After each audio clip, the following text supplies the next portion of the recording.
In the Old Republic, Veradun was born on Droman Cass in the year 3700 BBY. He was raised by an adopted father who was a biologist in the Imperial Senate Bureau. As a child, Veradun tended to the creatures in his father's private zoo, yet he also participated in lessons on the Force with multiple instructors, all of which recognized his immeasurable potential. Salvete ab astris, my fellow lore masters, for today we are studying the life and career of Darth Malgus, one of the only true Sith to ever live. The day before departure for his training, his father taught him 3 lessons: personal conduct, deception, and expectations. These lessons would go on to have a profound impact on Veradun and his outlook on life. He was selected by the pureblood Sith Master, Vindican, to become his apprentice and learn the ways of the Sith. Sometime into his training, during a trip to Geonosis, Veradun discovered a Twi'lek slave girl named Elena Daru. Seeing that she was physically abused by her owner, Veradun killed her owner and claimed the girl for herself. Despite remaining his slave, they became close lovers, regardless of the Empire's views on aliens. Malgus killed his master after the recapture of the Sith homeworld of Korriban, the Old Republic cutscene, if you remember it. Another cutscene with Malgus was his surprise assault on Alderaan, fended off by Satil Shan.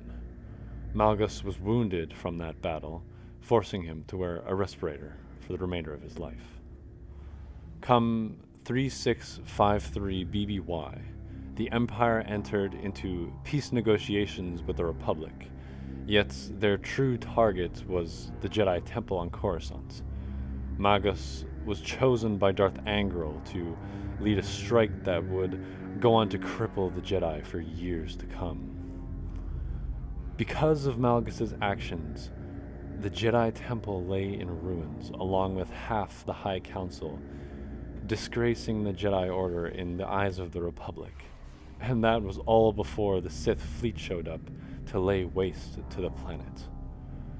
Now, Malgus was under the impression that the Empire would lay waste to the Republic once and for all when the Imperial fleet was overhead, yet they only used it as leverage for the peace negotiations. He was charged with the orbital defense of the fleet, yet he defied his orders and pursued Jedi Arin Leaner, who was targeting him for the death of her master. She was unsuccessful. Malgus decided that his relationship with Elena Daru was a weakness, and to strengthen his power as a Sith, he killed her to give himself the pain and the suffering he needed to fuel his powers. He was later to go on to cleanse the Empire of corrupt politicians he blamed for allowing the Republic's continued existence. So, why, you ask, does all this make Malgus one of the only true Sith?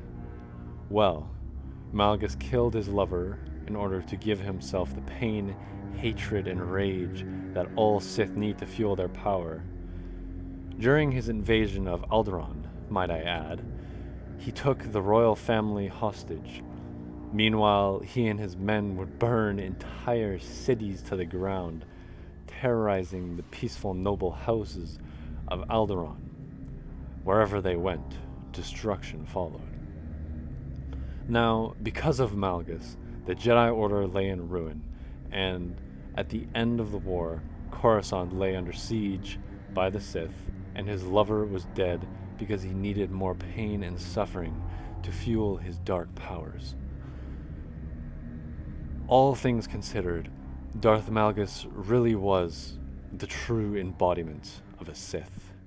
He laid waste to his enemies without hesitation or mercy, regardless of whether they fought back or not.